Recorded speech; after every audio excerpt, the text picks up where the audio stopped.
నమస్తే, welcome to yo-yo TV. ఇప్పుడు మనం పాలేరు ఏదైతే ఈ పంప్ హౌస్ దగ్గర ఉన్నాం, ఇదంతా పాలేరు చెరువు. ఇదంతా కూడా ఈ చెరువు నిండి దాదాపుగా ఊరి మీదకి వాటర్ రావడం వల్ల మొత్తం కూడా ఈ వరద ఎఫెక్ట్ పడి అక్కడ యాకూబ్ గారి ఫ్యామిలీ కావచ్చు, పెట్రోల్ బంక్ కావచ్చు, మొత్తం అంతా కూడా ధ్వంసం అయిపోయినటువంటి ఆ ఇల్లు కూడా ధ్వంసం అయిపోయినటువంటి పరిస్థితి మనం చూస్తూ ఉన్నాం.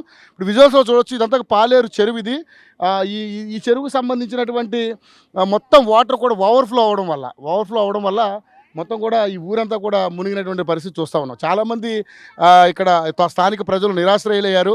వాళ్ళ ఇళ్లలోకి విపరీతమైనటువంటి బురద, ఆ స్మెల్ ఘోరంగా ఉంది. ఇప్పుడే మనం వాళ్ళని మాట్లాడే ప్రయత్నం చేశాము.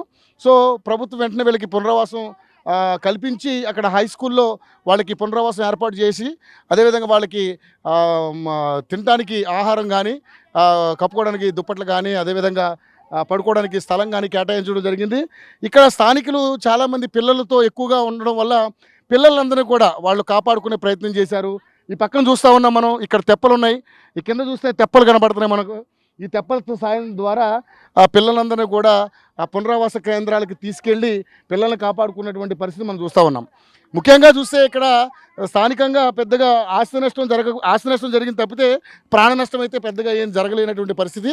సో చూస్తూ ఉన్నాం, ఇదంతా కూడా ఎఫెక్టెడ్ ఏరియా. ఇదంతా కూడా నిండడం వల్ల, ఈ చెరువు అంతా నిండడం వల్ల ఓవర్ఫ్లో అయ్యి ఆ గేట్లు దాటి అక్కడ ఉన్నటువంటి ఆ వాల్ను కూడా దాటిపోయి దాదాపు 6 ఫీట్ అడుగు పైన ఎత్తులో కూడా వాటర్ రావడం వల్ల ఇంత పెద్ద నష్టం జరిగింది. సో ఒక్క పాలేరు ఈ యొక్క రిజర్వాయరే ఎంత ఎఫెక్ట్ జరిగితే ఖమ్మం మొత్తం కూడా అతలాకుతలం అయిపోయింది. ఖమ్మం మొత్తం కూడా చాలా ఎఫెక్ట్ అయ్యింది.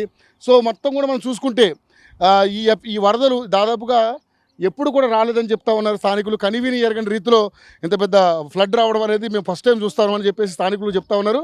సో అందరూ కూడా ఇప్పుడు ప్రజలు సాధారణంగా కోరుకునేది ఏంటంటే కూడు గుడ్డ ఉండటానికి, నివాసం ఉండడానికి ఒక ఇల్లు గూడు ఏర్పాటు చేసుకోవాలని అనుకుంటారు.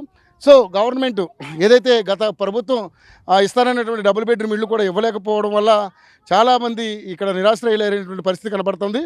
ఇప్పుడైనా సరే కాంగ్రెస్ గవర్నమెంట్లో ఇందిరమ్మ ఇల్లు ఇచ్చి మాకు ఏదైతే ఈ ఎఫెక్ట్ గురైనటువంటి ఇళ్ళన్నీ కూడా మాకు మార్చి వేరే ఎక్కడైనా ప్లేస్, ఎందుకంటే ఇది కేవలం ఈ చెరువు ఒడ్డున ఉండడం వల్ల మళ్ళీ ఎప్పుడైనా సరే ఇట్లాంటి ప్రమాదాలు జరిగే అవకాశం ఉంది. కాబట్టి మమ్మల్ని సురక్షిత ప్రాంతాలకు తరలించమని వాళ్ళు వేడుకుంటున్నటువంటి పరిస్థితి మనం చూస్తూ ఉన్నాం. అందరూ కూడా చిన్న చిన్న పిల్లలు, వాళ్ళు కూడా ప్రాణాలు బిక్కుమంటూ పెట్టుకుని ఆ నైట్ అంతా తెల్లవారుజామున సడన్గా రావడం వల్ల ప్రాణాలు అయితే కాపాడుకోగలిగారు, కానీ వాళ్ళ ఆస్తులు మాత్రం కాపాడుకోలేకపోయారు. సో మొత్తం కూడా ఇళ్ళు మొత్తం వాళ్ళ ఇంట్లో ఉన్నటువంటి సర్టిఫికెట్లు కానీ, బియ్యం కానీ, బట్టలు కానీ, వస్తువులు అన్నీ కూడా ధ్వంసం అయిపోయినటువంటి పరిస్థితి మనం చూస్తూ ఉన్నాం. సో చూశారు కదండి, ఇది మొత్తం కూడా మొత్తం పాలేరు రిజర్వాయర్ ఇదంతా కూడా. సో ఇది పొంగడం వల్ల, ఇది వర్షాభావం ఎక్కువ రావడం వల్ల ఇది మొత్తం కూడా ఫుల్గా మునిగి దాదాపుగా ఈ హైట్లో నీళ్ళు రావడం అనేది మొదటిసారి జరిగింది. సో దీన్ని ఎవరు ఊహించలేదు. ఏదేమైనా గవర్నమెంట్ దీని మీద సత్వరమే స్పందించి వాళ్ళకి న్యాయం చేయాలని మనస్ఫూర్తిగా కోరుకుంటుంది యోయో టీవీ. సో తప్పకుండా వాళ్ళకి న్యాయం చేయాలి, వాళ్ళకి పక్కా ఇళ్ళు నిర్మించి ఇవ్వాలని చెప్పేసి యోయో టీవీ అప్పీల్ చేస్తూ ఉంది గవర్నమెంట్కి. సో రేవంత్ రెడ్డి ప్రభుత్వం ఇప్పటికే వీళ్ళని ఆదుకుంటుందని స్థానికులే చెప్తా ఉన్నారు.